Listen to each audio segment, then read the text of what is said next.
नमस्कार दोस्तों। आज हम बात करने वाले हैं एक ऐसी खबर की जो सोशल मीडिया पर, आप जानते ही हैं, काफी वायरल है। एक जाने माने बॉलीवुड एक्टर, एक कोर्ट केस और फिर जेल। लेकिन सवाल ये उठता है कि आखिर क्यों? इस पूरे मामले में हम सुर्खियों से आगे बढ़कर असल कानूनी सच को समझने की कोशिश करेंगे।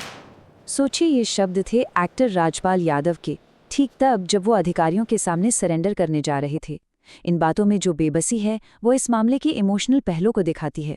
पर सवाल ये है कि आखिर ये नौबत आई कैसे? तो एक मशहूर एक्टर का जेल जाना, ये खबर तो हम सब तक पहुंच गई। पर असली कहानी है क्या? क्या ये सिर्फ एक लोन न चुकाने का मामला है, या फिर इसके पीछे की कहानी कहीं ज्यादा पेचीदा है? चलिए इस पूरे मामले को एकदम शुरू से समझते हैं। तो चलिए इस पूरे मामले की जड़ तक चलते हैं। ये कहानी आज की नहीं है, बल्कि एक दशक से भी ज्यादा पुरानी है, जब एक फिल्म बनाने का सपना पूरा करने के लिए एक कर्ज लिया गया था। बात है साल 2010 की। राजपाल यादव ने अपनी पहली फिल्म डायरेक्ट करने का फैसला किया, जिसका नाम था अता पता लापता। और इसी फिल्म के लिए उन्होंने मुरली प्रोजेक्ट्स प्राइवेट लिमिटेड नाम की कंपनी से 5 करोड़ रुपए का लोन लिया। लेकिन हुआ ये कि फिल्म बॉक्स ऑफिस पर बिल्कुल नहीं चली, और इसी नाकामी के साथ शुरू हुआ एक बड़ा आर्थिक संकट, जिसके बाद उस लोन को चुकाना लगातार मुश्किल होता चला गया। तो अब देखते हैं कि ये जो एक पैसों का विवाद था, वो कैसे एक लंबी और उलझी हुई कानूनी लड़ाई में तब्दील हो गया, जो 1-2 साल नहीं बल्कि कई सालों तक चली। इस पूरे केस की टाइमलाइन को अगर हम देखें तो कहानी कुछ इस तरह है। 2010 में लोन लिया गया, फिर 2018 में चेक बाउंस होने की वजह से उन्हें 6 महीने की सजा सुनाई गई। 2024 में दिल्ली हाईकोर्ट ने उन्हें एक मौका दिया, समझौते के लिए सजा को कुछ समय के लिए रोक दिया गया। 2025 तक उन्होंने 7.5 लाख रुपए चुकाए भी, लेकिन एक बहुत बड़ी रकम तब भी बाकी थी। और फिर आखिर में 2026 में उनकी आखिरी अपील भी खारिज हो गई और उन्हें सरेंडर करके सजा काटने का आदेश दिया गया। तो सवाल ये है कि ये सजा आखिर किस कानून के तहत हुई? ये है नेगोशिएबल इंस्ट्रूमेंट्स एक्ट 1881 का सेक्शन 138। अगर एकदम आसान भाषा में समझें तो अगर आप किसी को कर्ज चुकाने के लिए चेक देते हैं और आपके अकाउंट में उतने पैसे नहीं हैं जिस वजह से वो बाउंस हो जाता है, तो ये एक क्रिमिनल ऑफेंस यानी आपराधिक मामला माना जाता है। और आप जानते हैं, इतने सालों में ब्याज और दूसरी देनदारियों को मिलाकर ये जो बकाया रकम थी वो बढ़कर लगभग 9 करोड़ रुपए तक जा पहुंची थी। और यहीं पर कोर्ट का नजरिया समझना सबसे जरूरी है। अदालत ने अपने फैसले में लैक ऑफ सीरियसनेस यानी गंभीरता की कमी का जिक्र किया।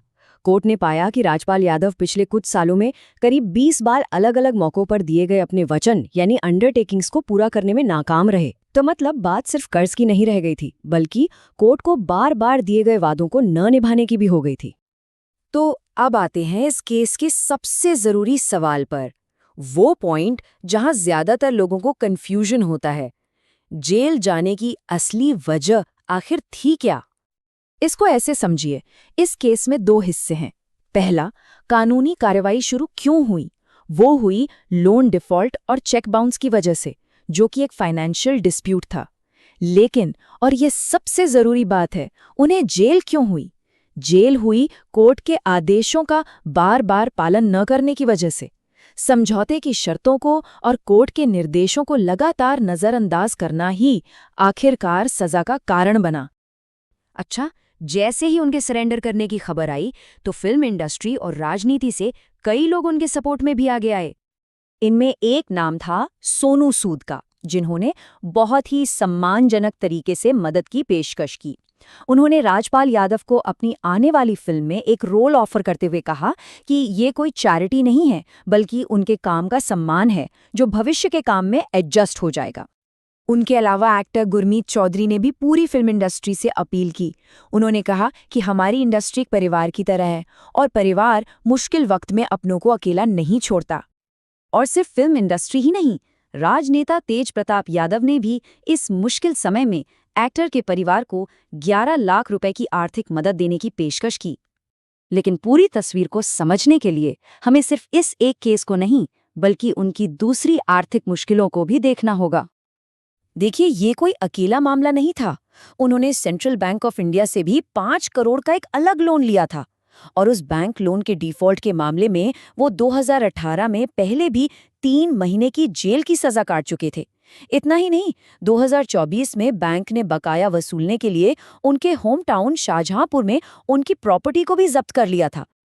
तो आखिर में एक सवाल रह जाता है, जब कानून का सामना किसी सेलिब्रिटी से होता है, तो क्या सच हमेशा वही होता है जो सुर्खियों में दिखता है, या फिर असली कहानी उन हेडलाइंस की परतों के नीचे कहीं और छिपी होती है, जो अक्सर हम तक पहुंच ही नहीं पाती?